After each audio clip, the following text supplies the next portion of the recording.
قرآن مجید فرقان حمید کی پیاری باتیں، قرآن کے پیارے احکام، قرآن جو کہ ہم سب کے لیے راہ ہدایت ہے۔ ہم کوشش کرتے ہیں کہ قرآن کریم کے حوالے سے ہی کچھ بات کیا کریں، کچھ آیتوں کو سمجھا کریں اور اللہ کے پیغام کو سمجھا کریں۔ قرآن مجید ایک ایسی کتاب ہے جو ہمارے لیے راہ نجات بھی ہے، راہ ہدایت بھی ہے، گائیڈ لائن بھی ہے، اور وہ باتیں جو ہم اپنی عقل سے، اپنے یوں سمجھیے کہ جو اسباب ہیں اس سے جہاں تک رسائی نہیں ہوتی، قرآن اس سے آگے کی رہنمائی عطا فرماتا ہے۔ اب بعض اوقات قرآن کی کچھ باتیں ہیں جو اگر لوگ عقل سے چیک کرتے ہیں تو کنفیوز ہو جاتے ہیں، لیکن دیکھیں ہماری عقل محدود ہے۔ اب مثال کے طور پہ کوئی پہلی دوسری کلاس کا طالب علم ہو، اس کو آپ ڈاکٹروں کی کتاب پکڑا دیں، MBBS کی بک پکڑا دیں تو اس کو تو سمجھ نہیں آئے گی، ٹھیک ہے نا، کیونکہ اس کی عقل اس کتاب کے متعلق نہیں ہے۔ قرآن سمجھنا، اس کو بیان کرنا، یہ بڑے بڑے علماء کا کام ہے۔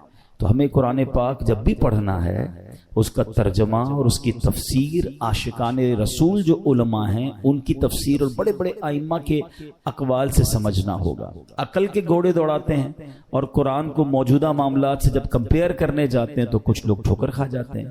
جیسے مثنوی شریف میں ایک بار ایک فلسفی کہیں سے گزر رہا تھا، اس کے کانوں میں قرآن کی تلاوت کی آواز آئی اور اس نے سورہ ملک کی تلاوت سنی، اور سورہ ملک کی جب آخری آیت اس نے سنی، ہم نے کئی بار سنی ہوگی، قُلْ أَرَأَيْتُمْ إِنْ أَصْبَحَ مَاؤُكُمْ غَوْرًا فَمَنْ يَأْتِيكُمْ بِمَاءٍ مَّعِينٍ، کئی باری آیت سنی۔ ترجمہ کیا ہے اس کا؟ آسان ترجمہ قرآن کنز العرفان، تم فرماؤ بھلا دیکھو تو اگر صبح کو تمہارا پانی زمین میں دھس جائے تو وہ کون ہے جو تمہیں نگاہوں کے سامنے بہتا ہوا پانی لا دے۔ یہ آیت کریمہ سن کر وہ فلسفی تکبر اور غرور میں کہنے لگا اس پہ کیا بڑی بات ہے، اگر اللہ پانی کو دھسا دے گا تو ہمارے پاس تو بڑی بڑی ڈرل مشینیں ہیں، بڑے بڑے آلات ہیں، ہم پانی کو نکال لیں گے، ہیں یہ تو جناب ہمارے اختیار میں ہے۔ اللہ فرماتا کون ہے جو نکالے، ہم نکالیں گے۔ اب اس نے قرآن کو اپنی عقل سے سمجھنے کی کوشش کی۔ اب کیا ہوا، رات کو وہ فلسفی سویا تو اس کے خواب میں اس نے دیکھا کہ ایک بڑا طاقتور شخص آیا، اس نے اس فلسفی کے منہ پر ایک زوردار چانٹا مارا۔ جب چانٹا مارا تو اس کی دونوں آنکھیں باہر آ گئیں، اور ہماری آنکھوں میں نور کا ایک ایک قطرہ ہوتا ہے، دونوں آنکھوں میں ایک ایک قطرہ ہوتا ہے جس سے ہم دیکھتے ہیں، پانی، آنکھوں کا پانی جس کو اب کہا جاتا ہے۔ تو قطرے زمین پر گر کر خشک ہو گئے۔ خواب میں یہ سب کچھ ہوا ہے۔ خواب میں آنے والے شخص نے کہا کہ اے بدنصیب، اگر تو واقعی کدال اور پھاوڑے اور سائنسی آلات سے زمین میں گیا ہوا پانی نکال سکتا ہے تو اپنی ان دونوں آنکھوں سے نکلے ہوئے جو قطرے ہیں اس کو پانی کو نکال کے دکھا۔ صبح ہوئی تو اس کی آنکھیں پھوٹی ہوئی تھیں، آنکھوں میں بہت درد تھا، نظر کچھ نہیں آ رہا تھا، اور اس کا وہ جو سارا نشہ تھا، سارا غرور تھا، وہ بھی اتر چکا تھا۔ کہ ہر چیز اپنے دماغ سے فیصلہ نہیں کی جاتی، اللہ کے احکام ہیں تو ہمارا کام اس پر عمل کرنا ہے، اس پر یقین کرنا ہے، اسے فالو کرنا ہے۔ قرآن میں ایسے ایسے خزانے ہیں کہ قرآن تو وہ عظیم کتاب ہے کہ جس کی ہمیں جو ہے برکتیں حاصل کرنی چاہیے۔ معاذ اللہ اس کو ڈیبیٹ میں، یعنی اس کو اگینسٹ میں اس کے بات کرنے سے پہلے 1000 بار سوچنا چاہیے۔ ہم مسلمان ہیں، ہمارا کام ایمان لانا ہے۔ شاعر کہتے ہیں نا، کسی کو تاج وقار بخشے، کسی کو ذلت کے غار بخشے، جو سب کے ماتھے پہ مہر قدرت لگا رہا ہے وہی خدا ہے۔ ہمیں اللہ کریم کے ہر فرمان پر بلا چوں چراں رب کریم عمل کرنے کی اور یقین کرنے کی توفیق عطا فرمائے۔ اچھا، اسی طرح قرآن مجید فرقان حمید میں اللہ کریم کی، چونکہ اس میں باتیں ہیں، رب عز و جل کا ذکر ہے، اور اس میں ہمیں الحمدللہ اچھے طریقے سے ایمان بھی لانا ہے۔ یہاں ہمیں ایک اور بات بھی سمجھنا ہوگا کہ ہمارے اسلاف نے جب قرآن کریم فرقان حمید کو پڑھا تو پڑھنے کے بعد اس کے اندر ہم نے کتنا عمل کیا۔ اول تو ہم پڑھتے نہیں ہیں، پڑھتے ہیں تو عمل نہیں کرتے۔ ہمارے بزرگان دین نے کیسا عمل کیا۔ قرآن مجید کی ایک آیت تھی، ایک بڑی کمال کی آیت ہے، اور اس آیت نے ہزاروں، میں کہوں کہ بہت سارے لوگوں کی زندگی میں زبردست انقلاب برپا کر دیا۔ صرف ایک آیت ہے۔ آیت کیا ہے؟ أَلَمْ يَأْنِ لِلَّذِينَ آمَنُوا أَن تَخْشَعَ قُلُوبُهُمْ لِذِكْرِ اللَّهِ، 27واں پارہ ہے، سورہ حدید ہے، آیت نمبر 16 ہے۔ اس ایک آیت میں اتنا گہرا میسج ہے۔ اس کے میننگ کیا ہے؟ معنی یہ ہے، کیا وقت نہیں آیا ان لوگوں کے لیے جو ایمان لائے کہ جھک جائیں ان کے دل اللہ کی یاد کے لیے؟ یعنی جھنجھوڑا گیا ہے کہ بھی وقت نہیں آیا کہ توبہ کرو اور اللہ کی طرف جھک جاؤ. اب دیکھیں جس کے دل پہ اثر ہونا ہوتا ہے کیسا ہوتا ہے, جو پاکیزہ دل اللہ پاک جن کے دلوں پر قرآن کا اثر ڈالتا ہے کیسا ہوتا ہے, کہ حضرت فضیل بن عیاض رحمت اللہ تعالی علیہ, یہ بہت بڑے اللہ کے ولی گزرے ہیں, مگر شاید بہت کم لوگوں کو پتا ہوگا کہ توبہ سے پہلے یہ بہت بڑے ڈاکو تھے, اور اتنے خطرناک ڈاکو تھے کہ محلے والے, علاقے والے, شہر والے ان سے ڈرا کرتے تھے. آپ نے قرآن مجید کی ایک آیت پر عمل کیا. ہوا کیا کہ ایک بار آپ قافلے کے ساتھ کہیں جا رہے تھے, قافلے میں ایک شخص جو تھا تلاوت قرآن کر رہا تھا, اور اس نے یہ آیت پڑھ دی. آیت کیا ہے؟ الم یأن للذین آمنوا ان تخشع قلوبہم لذکر اللہ. کیا وقت نہیں آیا ان لوگوں کے لیے جو ایمان لائے کہ جھک جائیں ان کے دل اللہ کی یاد کے لیے؟ اب جب یہ آیت آپ نے سنی نا, حضرت فضیل بن عیاض کے دل پر ایسا اثر ہوا, اتنا روئے اور کہتے ہیں یا اللہ وہ وقت آ گیا ہے کہ ہم تیری راہ میں چل پڑے. آپ رحمت اللہ تعالی زاروں کے تار رونے لگے, اس کے تقاضے پورے کیے, لوگوں کا لوٹا ہوا مال واپس کیا, اور اپنے سارے جو ڈاکوؤں کا گروپ تھا کہہ دیا کہ میں نے توبہ کر لی ہے, اب میں اللہ کی نافرمانی نہیں کروں گا. ڈاکوؤں کے قافلے والوں نے کہا کہ سردار اب ڈکیتی میں بھی ہمارے سردار تھے, اب توبہ کر لی تو اس میں بھی آپ ہمارے سردار ہیں. پورے قافلے نے توبہ کی, اللہ کی یاد میں لگ گئے, علم دین سیکھا, عبادت و ریاضت میں مصروف ہوئے. اللہ اکبر. پھر اللہ نے آپ کو ولایت کا ایسا مقام عطا کیا. ایک مرتبہ مینا میں ایک پہاڑ پر موجود تھے, آپ نے فرمایا اگر کوئی ولی اللہ اس پہاڑ کو حکم دے کہ ایک پہاڑ لمبا ہو جا تو فوراً لمبا ہو جائے گا. بس اتنا کہنے کی دیر تھی کہ پہاڑ نے لمبا ہونا شروع کر دیا. آپ نے فرمایا پہاڑ رک جا, میں نے تجھے حکم نہیں دیا ہے. یہ سنتے ہی وہ ٹھہر گیا. تو اللہ والے جو ہوتے ہیں, اب یہاں جو اصل ہمیں بات سیکھنی ہے کہ توبہ کرنے سے اللہ کیسا مرتبہ عطا فرماتا ہے. ڈاکو ہو اللہ اسے اپنا ولی بنا لیتا ہے, بس سچے دل سے توبہ کرنا ہے اور قرآن کے نور کو دل میں داخل کرنا ہے. ایسی بہت ساری قرآن میں آیتیں ہیں, اگر بندہ دل سے پڑھے تو وہ ڈائریکٹ دل پر اثر کرتی ہیں, امپیکٹ کریٹ کرتی ہیں. آپ قرآن کا امپیکٹ دیکھیں نا, کبھی کبھی ایسا ہوتا ہے کہ بہت اچھا قاری تلاوت کرنے والا ہو یا امام صاحب بڑی اچھی تلاوت کر رہے ہوں, ہمیں سمجھ نہیں آتا مگر آنکھوں سے آنسو جاری ہو جاتے ہیں, دل پر ایک کیفیت طاری ہو جاتی ہے. کیسے؟ بات تو سمجھ نہیں آ رہی ہے. یہ وہ قرآن کا نور ہے, یہ وہ قرآن کی برکت ہے جو آپ اپنے دل میں محسوس کرتے ہیں. اللہ کرے کہ میں اور آپ سمجھ کر قرآن پڑھنے والے بنیں اور قرآن کی برکتیں حاصل کریں. صحابہ کرام کس طرح عمل کرتے تھے؟ قرآن کی آیت پڑھتے تھے اور نیکی پر عمل کر لیتے تھے. بخاری شریف کی ایک حدیث ہے, حضرت ابو طلحہ انصاری رضی اللہ تعالیٰ بڑے مالدار صحابی تھے. انہیں اپنے مال میں بے روحا, یہ بڑا پیارا ایک آپ کا کنواں تھا, باغ بھی تھا, وہ باغ بڑا پسند تھا آپ کو. تو بے روحا نامی باغ انہیں بڑا پسند تھا. تو قرآن کی آیت نازل ہوئی, لن تنالوا البر حتى تنفقوا مما تحبون. یہ چوتھے پارے کی پہلی آیت ہے. اب دیکھیں اس ایک آیت میں میسج کتنا ہے, 6600 سے زیادہ آیتوں میں کیا کیا خزانے ہوں گے. میں نے آپ کو ابھی ایک آیت سنائی جس نے حضرت فضیل بن عیاض کو بدل دیا. ابھی ایک آیت سنائیے, چوتھے پارے کی پہلی آیت. ترجمہ کیا ہے اس کا؟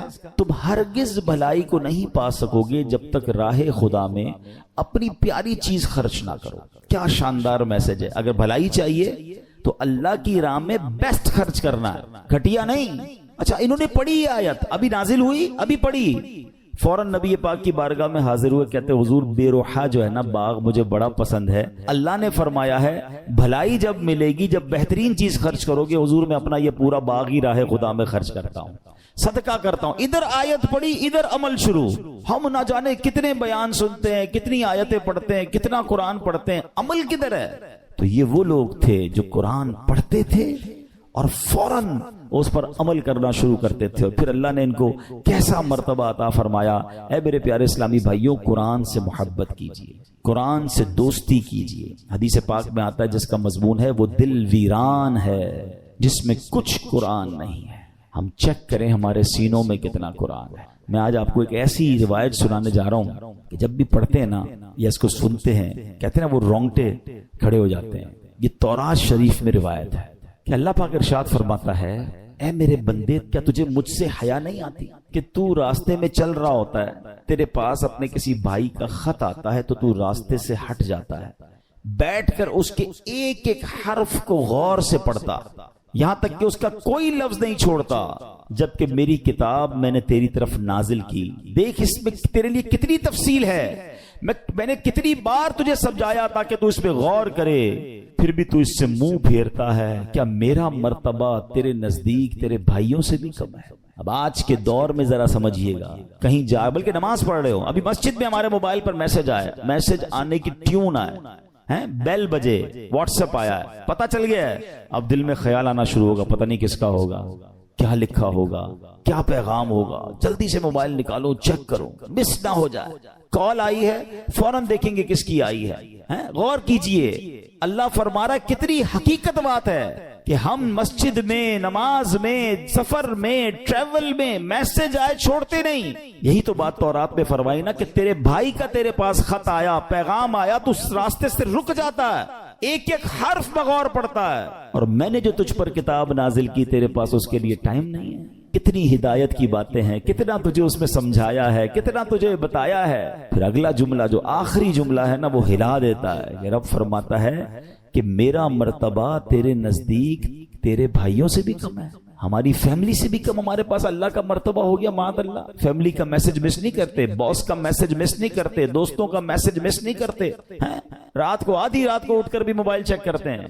قرآن بھی تو میسج ہے نا، اور اللہ کا میسج ہے، راہ نجات ہے، راہ ہدایت ہے، کتنے خزانے ہیں ہمارے لیے۔ اچھا میں اور آپ واٹس ایپ پڑھیں، ہر واٹس ایپ پڑھنے کا تو ثواب نہیں نا، قرآن جتنا پڑھے ثواب ہے، ہر لفظ پر ثواب ہے، اور برکتیں کیسی ہیں، اللہ اکبر اللہ اکبر۔ ایک صحابی ہیں حضرت ثابت بن قیس، ان کا گھر جو ہے رات کے وقت ان کا گھر ایسے چمکتا تھا جیسے روشن چراغ چمکتا۔ اس زمانے میں تو بجلی کا انتظام نہیں تھا، تو لوگوں نے نبی پاک سے تذکرہ کیا کہ حضور ثابت بن قیس کا گھر پورے محلے میں چمکتا رہتا ہے چراغ کی طرح۔ تو نبی پاک نے پتہ کیا فرمایا، ثابت بن قیس ضرور رات کو سورہ بقرہ کی تلاوت کرتے ہوں گے۔ صحابہ نے آ کے پوچھا کیا ایسا ہی ہے؟ کہتے ہاں میں روز رات کو سورہ بقرہ کی تلاوت کرتا ہوں۔ یعنی اب غور کریں کہ قرآن پڑھنے پر ثواب، برکتوں کا نزول، فرشتوں کا نزول، ہدایت الگ مل رہی ہے، گائیڈنس الگ مل رہی ہے، but we have no time to read Quran and have no time to understand Quran۔ لیکن جو میسیجز آ رہے ہیں، جو ای میلز آ رہی ہیں، جو واٹس ایپ آ رہے ہیں، سب پڑھ رہے ہیں، سب دیکھ رہے ہیں، مس نہ ہو جائے۔ کتنی بڑی بات ہے کہ اللہ کے پیغام کے لیے وقت نہیں ہے۔ ہم مسلمان ہیں، ہم کیا یہ جواب دے سکیں گے قیامت کے دن کہ اللہ بڑا بیزی تھا، ٹائم نہیں تھا، بیزی لائف تھی، فیملی لائف تھی؟ نہیں میرے پیارے اسلامی بھائی، اس کو محسوس کیجئے۔ اب میں ایک اور لاجک کے ذریعے سمجھاتا ہوں، پھر میں قرآن کی اس آیت کی طرف آؤں گا جو آج میرا ٹاپک ہے۔ اللہ کرے کہ قرآن سے محبت کسی طرح بڑھ جائے اور ہم روز قرآن پڑھنے والے بنے۔ آپ میں سے بہت سارے مجھے ایسے چہرے نظر آ رہے ہیں کہ جو بزنس مین بھی ہیں، اپنے اپنے کاروبار میں باس کی حیثیت رکھتے ہیں، یا مینیجر ہیں، یا HOD ہیں۔ ہم کیا کرتے ہیں نارملی رات کو سونے سے پہلے ہم اپنے مینیجر کو، اپنے امپلائی کو کچھ میسیجز کرتے ہیں کہ بیٹا صبح اٹھ کے یہ کام کر لینا، یہاں سے چیک اٹھا لینا، فلاں فائل وہاں دے دینا، بینک میں یہ پیسے ڈلوا دینا، 5 7 8 کام دے کے آپ فری ہو گئے۔ آپ کو پتا ہے اب جب میں اٹھ کر کھانا وانا کھا کے بریک فاسٹ کر کے آفس پہنچوں گا، یہ سارے کام ہو گئے ہوں گے، کیونکہ اس کی ڈیوٹی یہی ہے۔ اب ایک دن آپ صبح اٹھے اور آپ نے فون کیا کہ میں نے آپ کو کام دیے تھے، وہ سارے ہو گئے؟ وہ کہے کہ سر وہ آپ کا میسج نہیں سن سکا، مجھے بتائیں آپ کا کیا رپلائی ہوگا؟ اور اگر بڑے اہم کام، بڑے امپورٹنٹ کام آپ نے دیے ہوں اور وہ آپ کو یہ جواب دے دے کہ ٹائم گزر گیا بینک کا، وہ جو فیس جمع کروانے کا ٹائم تھا وہ ختم ہو گیا ہے، آج چالان جمع کرانے کی آخری ڈیٹ تھی وہ ختم ہو گئی، اور بندہ آپ کو جواب یہ دے میں نے سنا ہی نہیں آپ کا پیغام، بتائیں آپ کا کیا جواب ہوگا؟ آپ کتنا ناراض ہوں گے کہ تمہاری ڈیوٹی تھی، تمہاری تو جاب ہی یہی تھی کہ میرا میسج سنتے۔ تمہیں پتہ ہے کتنا نقصان ہو گیا، کتنا شاؤٹ کریں گے آپ، کتنا ناراض ہوں گے۔ آپ کا کوئی میسج نہ سنے آپ کو برا لگتا ہے۔ مجھے 40 سال ہو گئے، کسی کو 50 سال ہو گئے، کسی کو 30 سال ہو گئے اس دنیا میں آئے ہوئے، سب کے گھر میں قرآن ہے، سب کے گھر میں اللہ کا میسج آیا ہوا ہے۔ کیا آپ نے پڑھ لیا ہے؟ آپ نے سن لیا ہے؟ آپ نے سمجھ لیا ہے؟ سوچیں اللہ کی بارگاہ میں اگر اللہ ناراض ہو گیا تو ہم کدھر جائیں گے؟ نہ کریں ایسا۔ یا تو ایسا ہوتا نا کسی بھی چیز کا ٹائم نہیں ہے، سب چیزوں کا ٹائم ہے، سوشل میڈیا کا ٹائم ہے، فیملی کے لیے ٹائم ہے، کھانے پینے کا ٹائم ہے، نوکری کا ٹائم ہے، گھومنے پھرنے کا ٹائم ہے، دوستوں میں جانے کا ٹائم ہے، اب تو جم ٹائم نیا آ گیا ہے جناب، جم ٹائم ہے، واکنگ ٹائم ہے، سب ٹائم ہے آپ کے پاس۔ افسوس یہ ہے کہ قرآن ٹائم نہیں ہے۔ یہ قرآن سے دوری اچھی نہیں ہے۔ آپ کو پتہ ہے جب میں اور آپ قبر میں جائیں گے نا، سارے سافٹ ویئر آف لائن ہو جائیں گے، جتنے سافٹ ویئر ہم کھولتے ہیں نا، قرآن قبر میں بھی آن لائن ہوگا۔ حدیث پاک میں آتا ہے سورہ ملک جو روزانہ رات کو تلاوت کر لے یہ 30 آیتوں والی سورت وہ ہے جو قبر میں آ کر عذاب سے بچائے گی. اس کا بھی ٹائم 6-7 منٹ لگتے ہیں سورہ ملک پڑھنے میں، لیکن اس کا بھی ٹائم نہیں ہے. اچھا اگر میں قرآن نہیں پڑھ رہا، اب آپ اس کا امپیکٹ سوچئے گا، اگر ہم قرآن سے دور ہو گئے تو ہمارے بچوں کا کیا حال ہوگا؟ آہستہ آہستہ یہ نسلیں تو دور ہوتی چلی جائیں گی نا. اگر میرے بچے قرآن پڑھنے والے نہیں ہوں گے تو اینڈ آف دا ڈے مجھے ایصال ثواب کیا کریں گے؟ کیا سوشل میڈیا کھول کر ایصال ثواب کریں گے یا قرآن پڑھ کر میری قبر پر آ کر فاتحہ پڑھیں گے ایصال ثواب کریں گے؟ سوچئے، اپنے گھر میں یہ ماحول بنائیے، میں بھی قرآن پڑھوں، میری فیملی بھی قرآن پڑھے، انہیں نظر آئے کہ گھر میں قرآن کی تلاوت ہوتی ہے، پھر قرآن انڈرسٹینڈ کریں. اب تو بڑا آسان ہو گیا ہے، اب تو اردو زبان میں ترجمے موجود ہیں، ٹرانسلیشنز ہیں ماشاءاللہ. دعوت اسلامی نے تو قرآن کو اتنا آسان کر دیا ہمارے لیے کہ ترجمہ قرآن اور پھر تفسیر قرآن صراط الجنان، یہ اتنی کمال کی قرآن پاک کی تفسیر ہے، ڈیٹیل تفسیر آسان اردو میں، پھر اس کی اپلیکیشن بھی بنا دی ہے. آپ سرچ بھی کر سکتے ہیں کوئی ٹاپک، کوئی آیت، کوئی موضوع، اور آپ کو اس کے تحت قرآن پاک کی تفسیر مل جائے گی. اپنے موبائل میں ڈاؤن لوڈ کر لیں، فری آف چارج ہے. اتنا کچھ کر دیا. پھر تفسیر قرآن صراط الجنان کو آڈیو ریکارڈ بھی کر دیا کہ اگر کوئی بندہ چاہتا ہے کہ میں جناب صرف سنتا جاؤں، میرے پاس ٹائم نہیں ہے پڑھنے کا، نگاہوں کا مسئلہ ہو جاتا ہے، بعض لوگوں کو پڑھنے میں تکلیف ہوتی ہے، تو اب روز کا آدھا گھنٹہ 20 منٹ 15 منٹ تفسیر قرآن سن لے اسی اپلیکیشن سے، آڈیو سن لیں، تو انشاءاللہ آپ انڈرسٹینڈ کریں گے. اور یہ وہ پیغام ہے جو ہمیں انشاءاللہ بہت کچھ سکھائیں گے.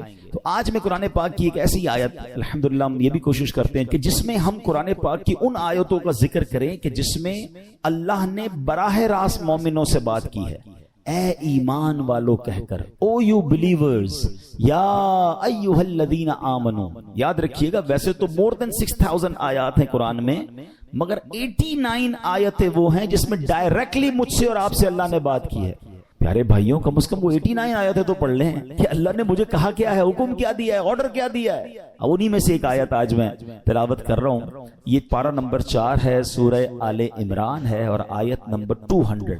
اللہ ارشاد فرماتا ہے، یا ایھا الذین آمنوا اصبروا وصابروا ورابطوا واتقوا اللہ لعلکم تفلحون.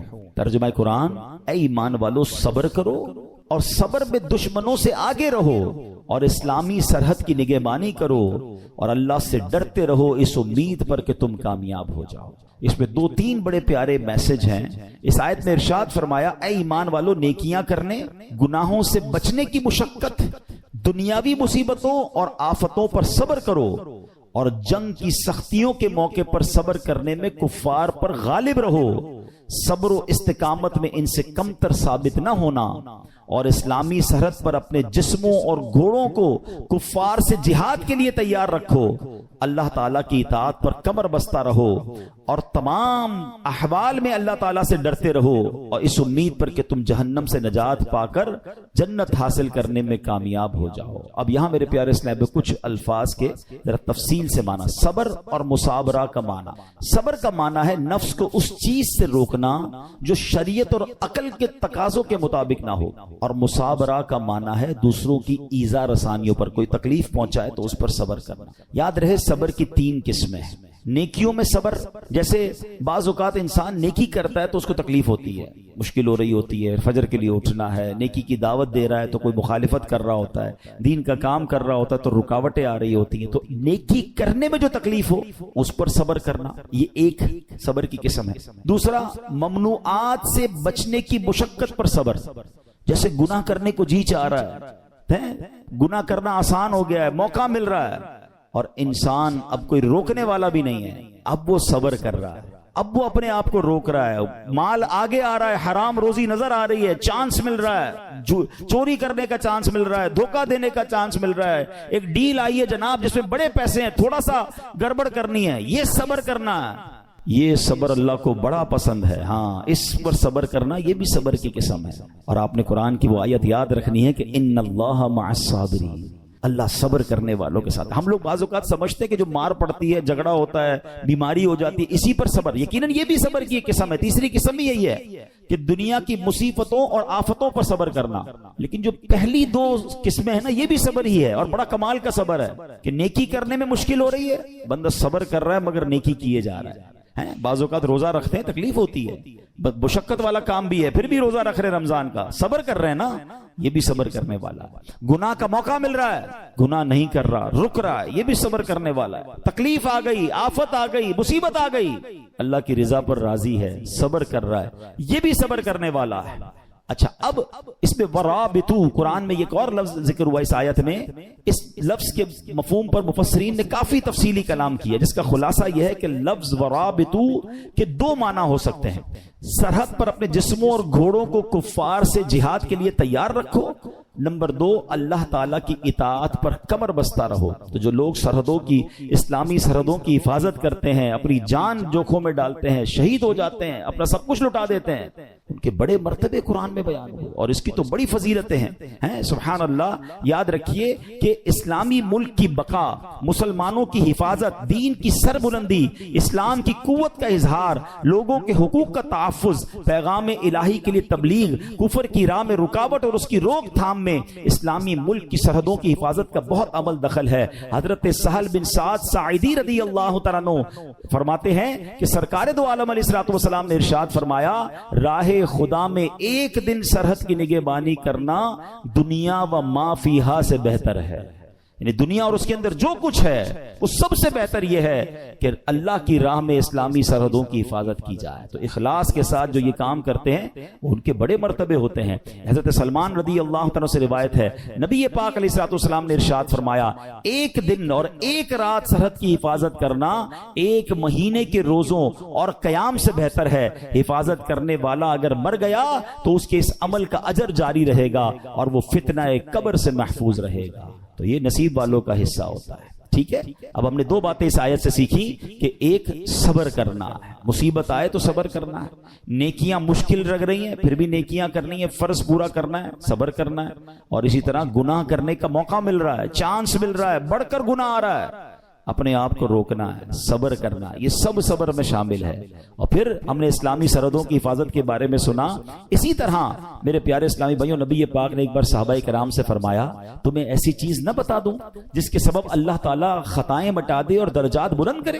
عرض کی حضور ضرور بتائیے. ارشاد فرمایا, جس وقت وضو ناگوار ہوتا ہے اس وقت وضو کامل کرنا, اور مسجدوں کی طرف قدموں کی کثرت, اور ایک نماز کے بعد دوسری نماز کا انتظار, اس کا ثواب ایسا ہے جیسا کفار کی سرحد پر حمایت بلاد اسلام کے لیے گھوڑا باندھنے کا ہے. یعنی کچھ لوگوں کو تو جہاد کا موقع ملتا ہے, اللہ ان کو سلامتی عطا فرمائے, مگر عام مسلمان جیسے ابھی کوئی اگر اسلامی سرحدوں پر ہمارے ملک میں کوئی ایسا معاملہ نہیں اور ہم نہیں جا پا رہے, تو یہ کتنی پیاری حدیث ہے کہ ایک نماز سے دوسری نماز کا انتظار کرنا.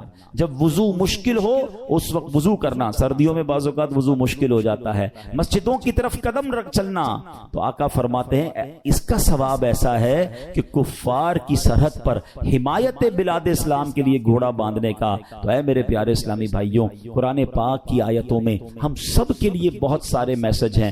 آج بڑا مسئلہ یہ ہے کہ ہمارے اندر سے صبر ختم ہوتا جا رہا ہے. آج بے صبری کا دور ہے. چھوٹی سی مشکل آ جائے, چھوٹی سی پریشانی آ جائے, ہم شکوہ کرتے ہیں, ہم شکایت کرتے ہیں. یاد رکھیے, سب کو بتا کر صبر نہیں ہوتا ہے. بعض اوقات ہمارے ساتھ کوئی پرابلم ہو, پورے محلے کو بتایا, ارے بھائی بڑا مسئلہ ہے, کاروبار ڈاؤن ہو گیا ہے, طبیعت بالکل ٹھیک نہیں ہے, فلاں نقصان ہو گیا ہے, سب کو بتا کر آخر میں کہتے ہیں جناب میں تو صبر ہی کر رہا ہوں. یہ صبر نہیں ہے. صبر پتہ ہے کس کو کہتے ہیں؟ میں جانوں میرا رب جانے.